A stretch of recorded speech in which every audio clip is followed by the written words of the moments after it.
Mesdames et messieurs, où que vous soyez, bienvenue à Rites et Traditions sur Africable, la chaîne du continent. L'insolite, l'inhabituel, le surnaturel et la mystique régissent la vie africaine. Très souvent, ces opinions traduisent une totale méconnaissance ou un mépris souverain du savoir-faire et du savoir-être d'Afrique. Rites et Traditions est une émission qui souhaite tirer des traditions africaines des choses très utiles pour le présent. Car pour l'occidental, ou disons plutôt pour l'homme moderne, tous les phénomènes non encore expliqués par la science tombent irrémédiablement dans le vaste domaine du hasard ou de la fatalité pour ceux qui sont encore croyants. Mais pour le noir d'Afrique, rien n'est dû au hasard. Tout a une explication. Il n'y a pas d'effet sans cause, encore moins de cause sans effet.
Au-delà de cette histoire banale, il faut lire la valeur de la parole donnée.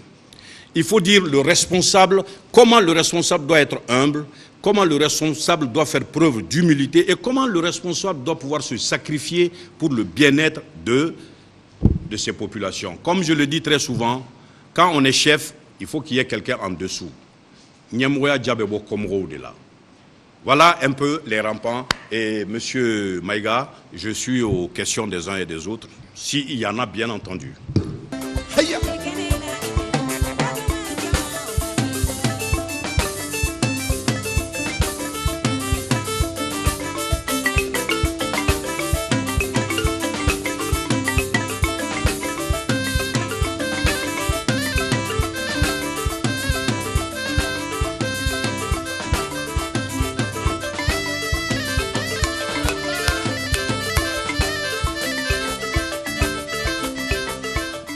J'ai fait comprendre que nous avons subi 2 colonisations. Et ces 2 colonisations nous ont emprisonnés dans nos têtes, dans nos propres esprits.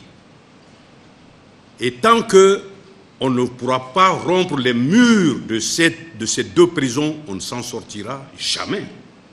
C'est ça, le grand échec. Aujourd'hui, quand vous rencontrez quelqu'un, quand vous ne le saluez pas, assalamu alaikum, vous n'êtes pas musulman.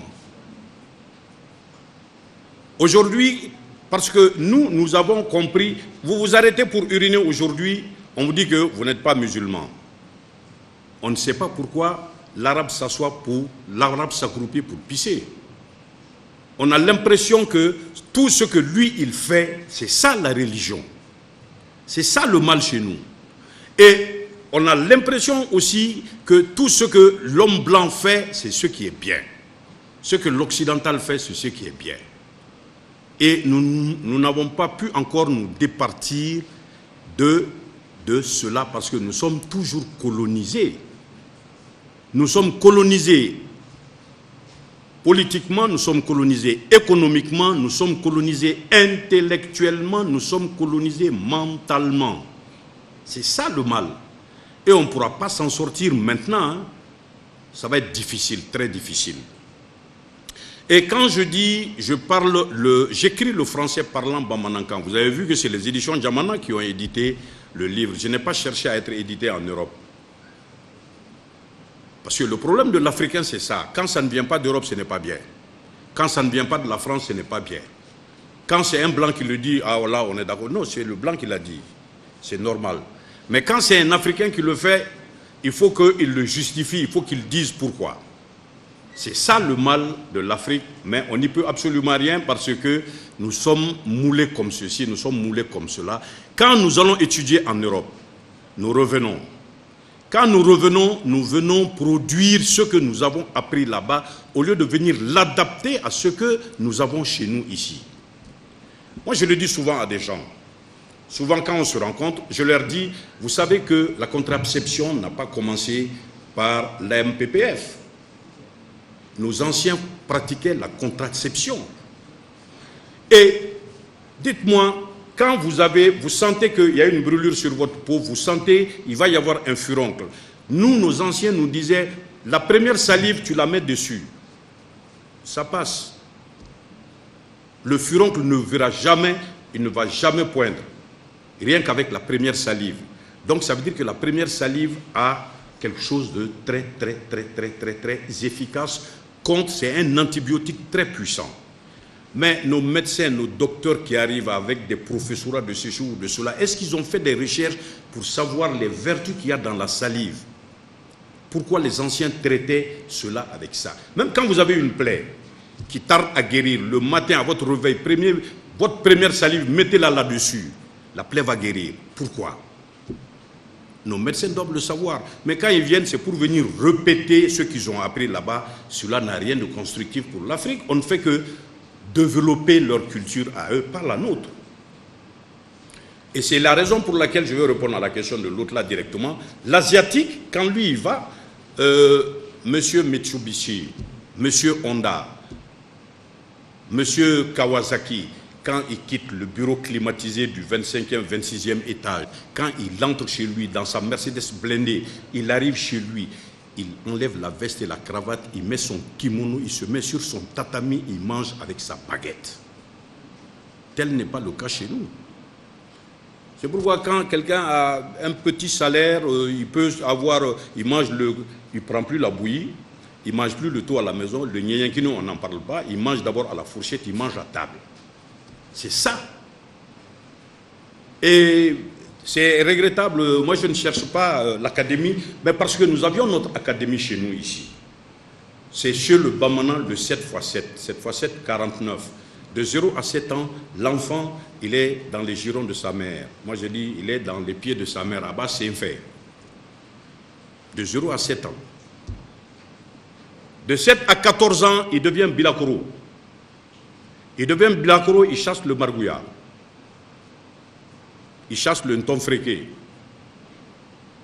Il fait sortir les petits ruminants. Et il entre dans la communauté secrète qu'on appelle le Ntomo. Ça, c'est de 7 à 14 ans. Mais de 14 à 21 ans, il entre dans un autre groupe et il devient circoncis. Et quand il est circoncis, il entre avec des hommes dans la case des circoncis. Et c'est là que le Séma, qui se trouve être un maître incontesté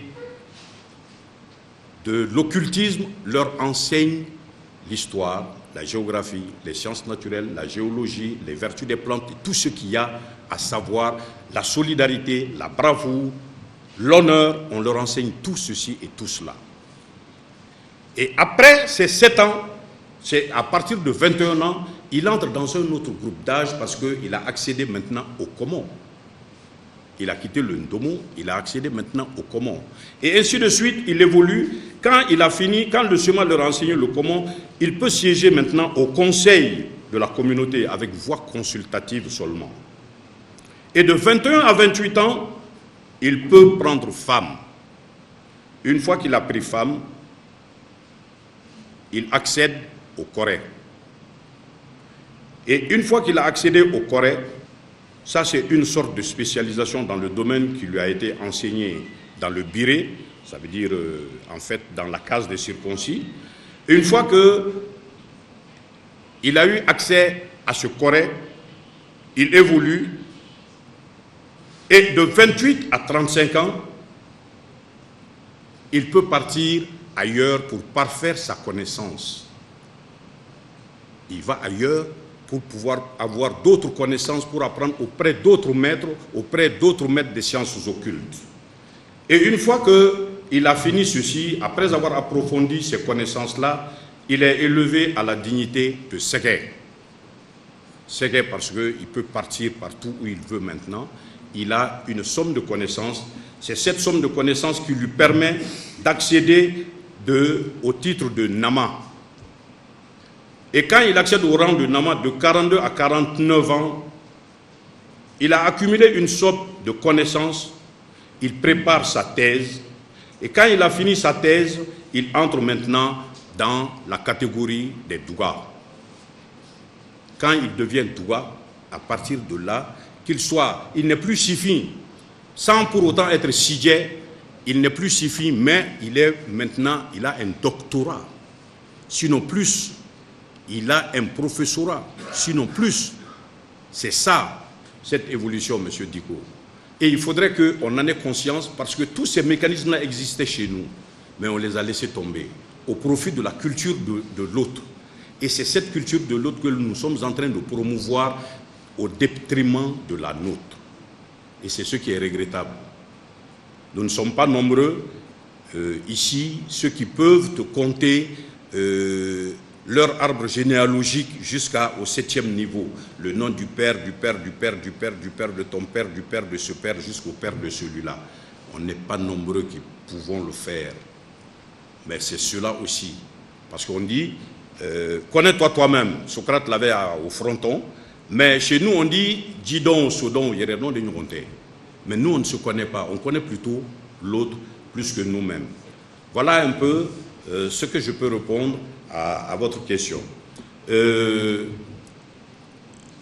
L'autre monsieur, il nous dit, Kalambiri, pourquoi la protection des animaux?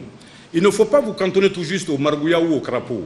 Ça, c'est des éléments par lesquels je suis passé pour expliquer que protection de la nature, ça ne veut pas dire qu'on ne tue pas les animaux. On peut chasser le margouillat. Mais quand tu prends le margouillat, tu en as tué 10. Est-ce que c'est la peine d'en tuer encore? Quand, dans le livre, c'est des enfants qui prenaient les crapauds. Nous, on le faisait. On prenait les crapauds, on leur mettait, on diluait le sel, on leur mettait sur le dos. Il faut l'essayer, vous allez voir ce que le crapaud va souffrir comme martyr. Nous, on l'a fait. Moi, je l'ai fait quand j'étais gosse. On diluait le sel dans de l'eau ou on prenait la poudre de sel qu'on mettait dans le dos du crapaud. Ah non, c'est pitoyable. Bon, mais le souris dont je parle, lui, il était contre cela. Il ne voulait pas que l'on maltraite les animaux. Ça ne veut pas dire qu'il ne chassait pas. Il chassait le margouillat, il chassait un tonfrégué, le criquet. Mais il ne voulait pas qu'on leur fasse du tort, on leur fasse du mal inutilement. C'était ça. Et c'est la raison pour laquelle, en contrepartie, ces animaux lui ont rendu l'appareil. C'est tout juste une manière de dire qu'un bienfait n'est jamais perdu. C'est ce que disait Fili Dabo. Les gens n'ont jamais compris le problème culturel chez nous. Quand vous lisez Le Noir et la culture de Fili Dabo Sissoko, vous comprendrez aisément que ces éléments sont des intercesseurs entre le Créateur, en fait, et nous. Et malheureusement pour l'homme blanc, quand il est arrivé, il a cru que nous n'étions pas des croyants. On avait cette croyance-là, mais nos fétiches là, c'était des espèces de prophètes à nous aussi, parce que le Dieu là, il est trop haut, on ne sait pas où est-ce qu'il est, on ne l'a jamais vu. Donc il faudrait qu'on ait quelqu'un parmi nous qui puisse nous permettre d'avoir accès à lui, parce qu'on ne le voit pas. C'est ça le fétiche. Mais ce n'est pas parce qu'on ne croit pas en un Dieu. Le Bambara te dira Wala Hageto, Wala Hageto, Wala Hageto. Quand il fait ses incantations, ça veut dire qu'il y a quelqu'un au-dessus. Il y a quelqu'un au-dessus qu'il croit. Et on te dira que Anoko c'est un kafre, qu'il dit que ni Allah son ni Allah maçon. Mais ça veut dire qu'il y a quelque chose là-haut. Quelque chose est là, qu'il connaît et qu'il sait que ça va, c'est lui qui fait. Voilà un peu, Kalambiri, ce que je peux répondre. Magma homme à tout faire, comment je fais ça? Bon, c'est-à-dire, vous savez, tout est une question d'organisation. Monsieur Balou, tout est une question d'organisation. Il faut s'organiser. Vous et moi, souvent, on se rencontre. Vous me voyez tard dans la nuit, vous me voyez ceci, vous me voyez cela. Mais cela ne m'empêche pas d'écrire. À mes moments perdus, j'écris. J'écris partout, j'écris Quand une idée me vient en tête seulement, je cherche un petit papier, j'écris, et puis je garde dans la voiture. Arrivé à la maison, je les rassemble. Il y a des moments où je reste à la maison, où je peux prendre une semaine, je viens m'asseoir quelque part et j'écris. Ou je viens à la retraite chez mon ami Barou Santara, j'écris une semaine, pendant une semaine, c'est paisible, c'est peinard, je suis là, j'écris. Et quand j'ai fini, je rentre à la maison. C'est comme ça que je fais. Bon, on m'a tout fait, monsieur, comment il s'appelle déjà, monsieur Diarra l'a dit, beaucoup me voient homme de théâtre, mais avant d'être homme de théâtre, j'ai été d'abord un grand athlète. Ça peut surprendre les gens. Aujourd'hui, l'embonpoint a fait que je ne peux pas sauter 50 cm. Mais j'étais champion régional de saut en hauteur, de saut en longueur et de 100 mètres. Ça n'est ni boule tundarani ni moitié non, j'étais à Mimfmen dans boule là. Mais malheureusement. Non, il est bien que lui, il ait dit, parce que je l'ai eu à l'école, il est bien qu'il ait dit. Quand je le dis aux gens, les gens disent tiens. Bon, on peut ajouter que je suis ceinture noire de karaté aussi, donc méfiez-vous. Vous savez qu'il y a tout ça. Bon, on me parle de solution. Solution. Est-ce que moi j'ai la solution? Je ne peux pas prétendre avoir la solution. Ce serait trop prétentieux de ma part. Je n'ai pas de solution. Mais nous, c'est-à-dire un auteur, il écrit, il donne des pistes aux uns et aux autres de lire, de comprendre ce qu'il veut et en conséquence de mettre les actes. Parce que quand nous, on a fait les pièces de théâtre dont vous parlez ici, ces pièces de théâtre ont suscité l'éveil des consciences. Un auteur aussi, il écrit pour éveiller les consciences, pour que les gens prennent conscience, que les gens comprennent, que les gens sachent. Quand Adama a fait son œuvre, il a dit le théâtre malien pris en otage. Il faut que les gens lisent pour comprendre que le théâtre est pris en otage par un certain nombre de gens qui font que ce théâtre-là ne peut plus progresser. Quand il a fait une œuvre sur les métiers du théâtre, c'est un peu ça. Il ne donne pas de solution, mais il pose les problèmes. Une fois qu'il a posé les problèmes, il appartient aux uns et aux autres, à partir de leur écriture, de prendre conscience, de dire que, mais tiens, nous avons ceci ou nous avons cela. La difficulté, qu'est-ce qu'il y a lieu de faire? Qu'est-ce qu'on peut faire pour remédier à ceci ou à cela? Nous, on a fait Wari. Ousmane Sow a écrit Wari. On a fait Frégué Nyamimbougou. Le président de la République a rigolé. On parlait des députés. Mais il n'a jamais imaginé qu'il s'agissait de lui, président de la République. C'est en fait ça. On ne prend pas nommément quelqu'un, on ne dit pas il faut faire comme ceci, il faut faire comme cela. Mais une fois que le problème est posé, il appartient aux uns et aux autres d'avoir une prise de conscience. Et une fois que ces conditions subjectives et objectives sont réunies, le déclin va se produire et il y aura toujours quelqu'un pour mener la chose et puis ça va se faire. Il n'y a pas de problème. Dans des années à venir, on va dire, mais tiens, il y a une tête brûlée qui avait dit ça, qui avait dit ça. Pourquoi ne pas enseigner ça à l'école? Pourquoi ne pas enseigner cette méthode d'éducation, de socialisation de l'enfant à l'école? Le conte était un mécanisme puissant. Le conte, on le racontait autour du feu. C'est pourquoi j'aime bien Koré Baro. J'ai commencé par dire que les jeunes n'ont pas de repères. On ne leur enseigne pas leur culture, on ne leur apprend pas leur culture, on ne leur dit pas ce qu'était leur arrière-grand-père, ce qu'étaient leurs parents. Comment on socialisait l'enfant, on ne leur dit pas. Ils peuvent savoir comment. La nature ayant horreur du vide, c'est la télévision qui est là aujourd'hui, ce n'était pas de notre temps, qui est là. Le papa n'a plus le temps de s'occuper pour raconter des histoires, ou le grand-père n'a pas le temps de raconter des histoires. Et même quand tu veux les raconter des histoires, ils n'ont pas ceci à faire. Ils veulent voir Marimar, ils veulent voir ceci, ils veulent voir cela.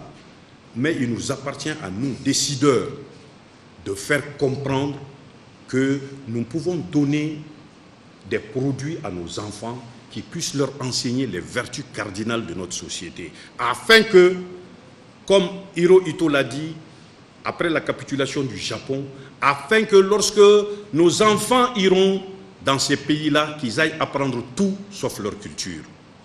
C'est ça que nous devons enseigner à nos enfants.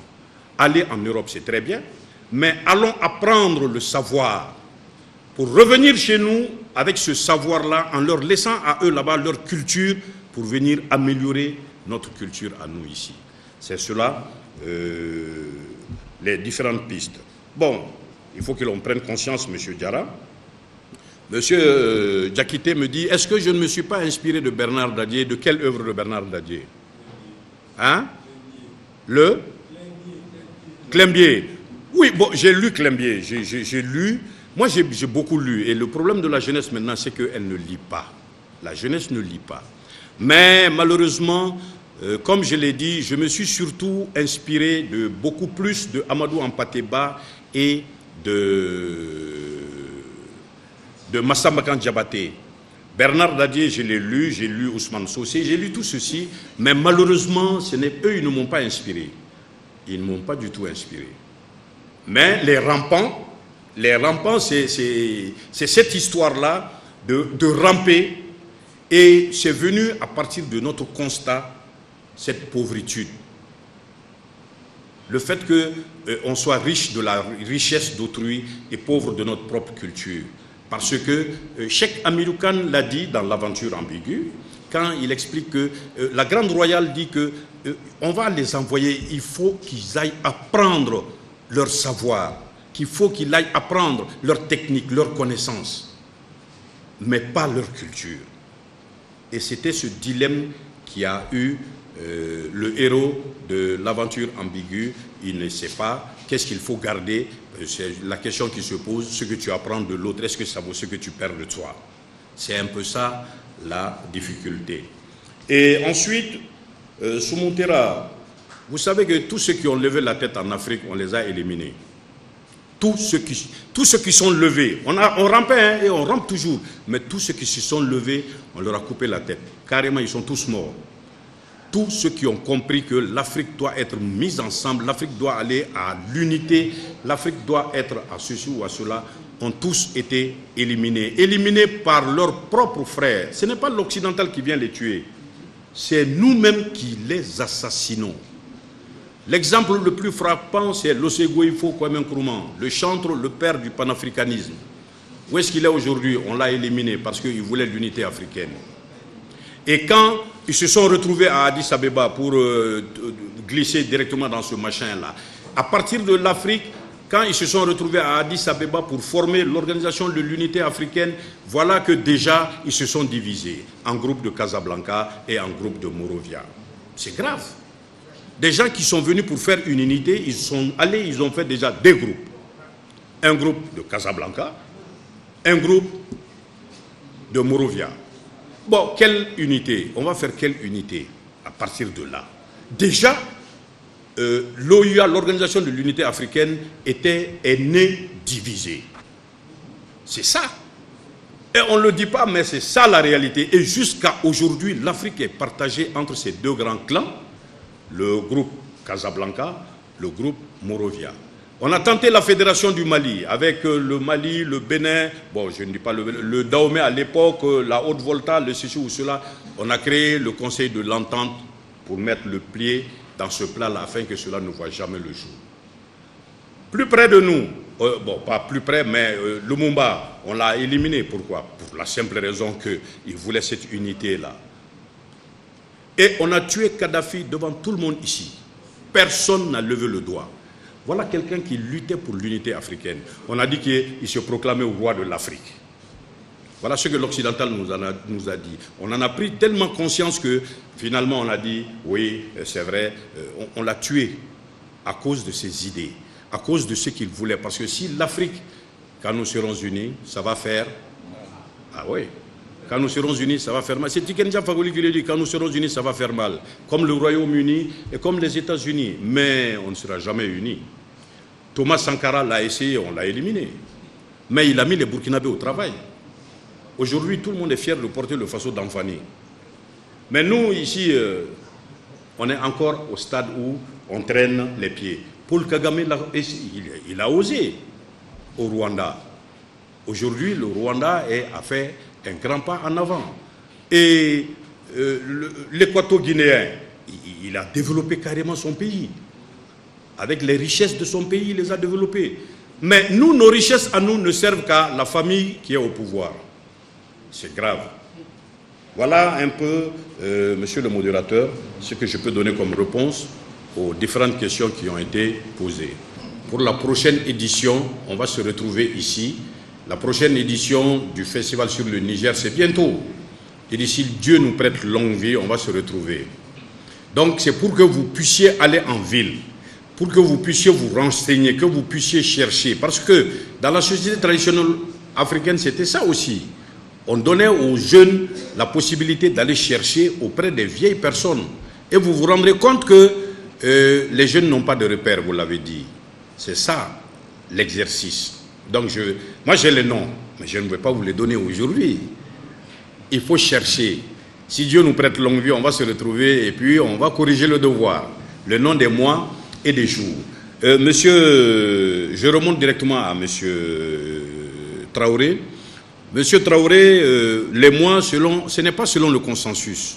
J'ai dit en Bamanankan. Parce que la forêt, c'est autre chose.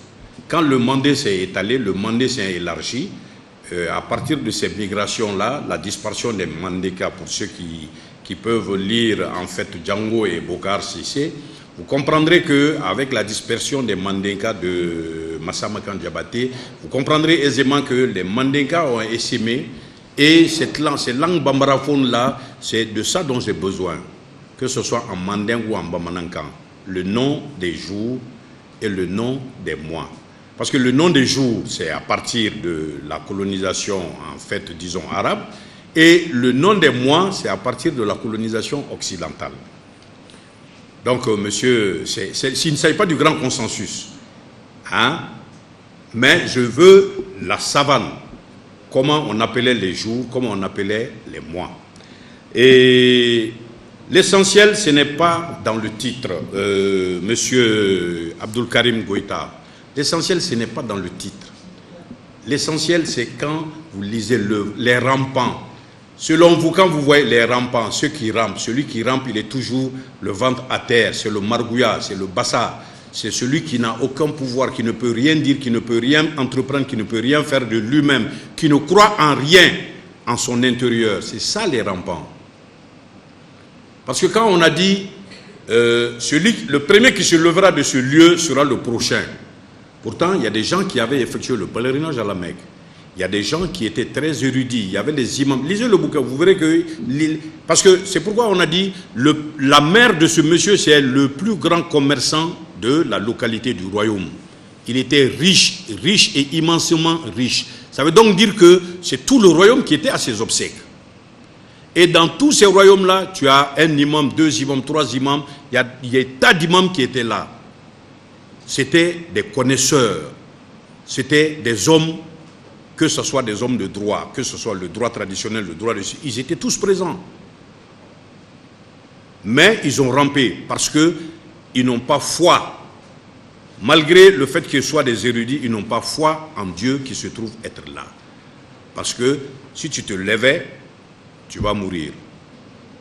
Et tous autant que nous sommes, quand tu prends nos pays à nous actuellement, un chef, une fois qu'il sort, quand il veut prendre une disposition pour son pays, on le ramène à la réalité de son pays. On dit que c'est eux qui financent, donc il faut qu'ils soient selon leur ordre, qu'ils fassent comme eux, ils l'entendent comme ils le veulent. Parce qu'ils ont une emprise sur chacun de nous autant que nous sommes. C'est ça le mal de l'Afrique. Personne ne peut lever la tête, personne ne peut se lever, parce que personne n'a foi en lui-même. Quand tu as foi en toi-même, tu pouvais te lever. Quand tu as foi en Dieu, tu peux te lever. Tu as foi en quelque chose, tu te lèves. Thomas Sankara s'est levé. Mais où est-ce qu'il est aujourd'hui? C'est son ami qui l'a éliminé. C'est comme ça. Et c'est la raison pour laquelle difficilement on va se relever. On est en train de ramper. Maintenant, il paraît qu'on va reculer. On coupe Babouni. On va reculer là, on recule. Et c'est très grave. Et Sékou Traoré, lui, il a parlé de la colonisation. Vous savez, regardez, la colonisation française, quand elle est venue, elle a détruit notre société, elle a détruit notre culture, elle a inversé tout, elle a tout chamboulé pour construire notre société à l'image de la société occidentale. Or, le toit d'une case ne peut pas aller sur une autre case pour laquelle elle n'est pas faite. C'est ça. La colonisation anglaise, regarde les pays qui ont subi la colonisation anglaise. Quand les Anglais sont venus, ils ont laissé les structures sociales à leur place. Les pays qui ont fait la domination allemande, ils sont restés exactement comme... Les Allemands les ont laissés comme tels. Ils ont respecté les structures sociales dans ces pays-là. Mais tel n'est pas le cas de la colonisation française. Quand le Français est venu, le Français a tout chamboulé, il a tout détruit. Mais regarde où sont ces pays aujourd'hui qui ont été colonisés par l'Angleterre et ces pays qui ont été colonisés par la France. Quel est leur degré de développement par rapport à ceux qui ont été colonisés par la France? C'est ça. Et c'est regrettable, mais c'est la triste réalité. Alors, je vous remercie. Merci. Mesdames, Messieurs, c'est tout pour Rites et Traditions aujourd'hui. Merci pour votre fidélité à Africable Télévision, la première panafricaine. Mais n'ayons pas peur de le dire et surtout, n'ayons pas honte de le reconnaître. Les intellectuels africains ont décroché tous les titres universitaires en vue d'Afrique, d'Amérique, d'Asie et d'Europe. Cependant, n'ayons pas honte de le reconnaître et surtout, n'ayons pas peur de le dire. Ils demeurent encore et toujours des analphabètes culturels à l'entrée du vestibule de la mémoire perdue de nos ancêtres. Comment alors promouvoir ce que l'on ignore? Chauves-souris, ils sont d'Afrique, mais surtout d'ailleurs. La bouche noire, le ventre à Paris, la tête en Amérique, les yeux en Asie. C'est pourquoi, mesdames, messieurs, prenez soin de vous, car chaque émission à Rites et Traditions est un questionnement. Ce que l'on apprend de la culture d'autrui, vaut-il ce que l'on oublie de soi? Ainsi, fils et filles d'Afrique, nous devons sans cesse avoir en vue qu'il ne saurait y avoir de développement économique, politique et social sans un rayonnement culturel adéquat. C'est pourquoi il ne s'agira pas pour nous de faire recours à nos sources, oh que non, mais plutôt d'avoir recours à nos sources afin de promouvoir le développement réel du continent africain. Car personne ne viendra construire l'Afrique à notre place. Ciao, à la joie de vous retrouver, on ne peut plus nombreux, la semaine prochaine.